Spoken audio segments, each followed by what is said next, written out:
the Scottish Conservatives always put the union first, and that's what people know, and that's why, whether you're a tactical voter, and I'm not necessarily somebody that expounds that, but if you're a principal voter, your vote, if you don't want the SNP, if you don't want to encourage their tunnel vision to break up Britain, is to vote for the Scottish Conservatives. And you've seen only today Nicola Sturgeon saying she'd happily get into bed with Jeremy Corbyn, prop him up, make him Prime Minister. And I know why, because Jeremy Corbyn doesn't care about the union.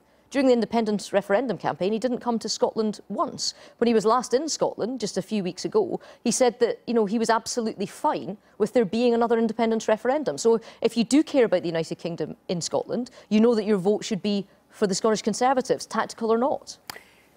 You are one of the most admired, the most vocal, visible faces and voices of the Remain campaign. The Wembley debate, people will remember. It must kill you now to have to go out and sell a message of hard Brexit to Scotland. Well, this isn't about hard Brexit. And if you look at what the Prime Minister said in her Lancaster House speech, a lot of the things that she was talking about had actually been asked for from the Scottish Government, who are, you know, the hardest of hardest Remainers. So things like workers' rights, things like closer cooperation on security, things like free trade. Now, there was something she said. Actually, I remember her threatening about cooperation on security if it didn't work. Well, there is clearly a huge amount that we put into that. But the one thing that the Prime Minister did say, and I'm quite sure this did get right up Nicola Sturgeon's nose, was that she wants the country to come out of Brexit more unified. Now, I'm pretty sure as a nationalist she doesn't want that. But let's also say this, Emily. You know, in Scotland, whether you voted Leave or Remain, and the same as the rest of the UK, there is an understanding that the United Kingdom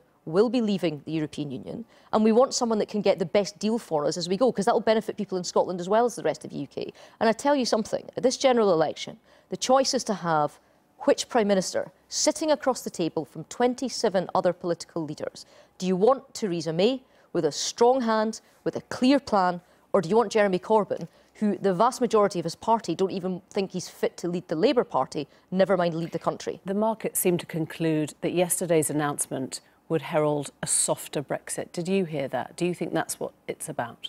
Well, look, I'm not entirely sure that the markets are the best arbiter of this. But what I do believe is that a Prime Minister with a stronger majority in the House of Commons has the freedom of movement to be able to make decisions in the benefit of the whole country. Say freedom of movement. Amber Rudd talked about more compromise with the EU as a result of a larger majority. Is that what this is about? I think it gives the Prime Minister space to make long-term decisions in the benefit of our country, the whole country. And I think it also means that it's not having one or two small caucuses, however organised they are in the House of Commons, being able to derail the process because the majority in there is so slim. So I would encourage people at home who want to give the Prime Minister every latitude to be able to be strong in those negotiations, to sit across from 27 other countries, to fight Britain's corner, to give her the strength that she needs. Because otherwise, it's Jeremy Corbyn that's going to be sitting there, and I wouldn't trust him to run a bath. There's quite a live debate going on now about certain Tory policies, like, for example, the commitment of 0.7% to aid. Does that need to be guaranteed? Can you go out and sell any change to Scotland? Well, I'm absolutely committed to the aid target. I think that international aid not only benefits 0.7% for you. Not even the countries that receive it will benefit from it, but we benefit too. And the Prime Minister was in East Kilbride at DFID's headquarters in Scotland, giving her commitment to that not 3 weeks ago. You know that there's talk of bundling it somehow, putting it with trade, putting it with defence, making it a bigger sum, maybe 3%, but as a bundle. Would that work? Well, look, I want to make sure that we do the best work abroad. Now, I think that we have a commitment to 0.7% in aid. I think it takes moral courage to be one of the leading countries that espouses that when there's a lot of countries that don't do it, that are coming up. So Germany's going to make it at the next round. They've come up from, I think, about 4.5. So moral cowardice to try and dilute that, presumably. Well, and also there would have to be a legal process because, as you know, it was enshrined in law at the Parliament. But there are a lot of people, not just within the Conservative Party, but right across the political spectrum, that show that particularly at this time, as we are leaving the European Union, we want to show that we're good global citizens, that we're not inward-looking, that we're not building, we're not pulling up a drawbridge, we're getting out there into the world. And I think maintaining that commitment shows our commitment to the rest of the world. Let me just ask you briefly, the SNP were told now is not the time when they asked for a second referendum. Just talk us through when the time is then. Well, the Prime Minister's put this on 2 points of principle, and she's absolutely right to.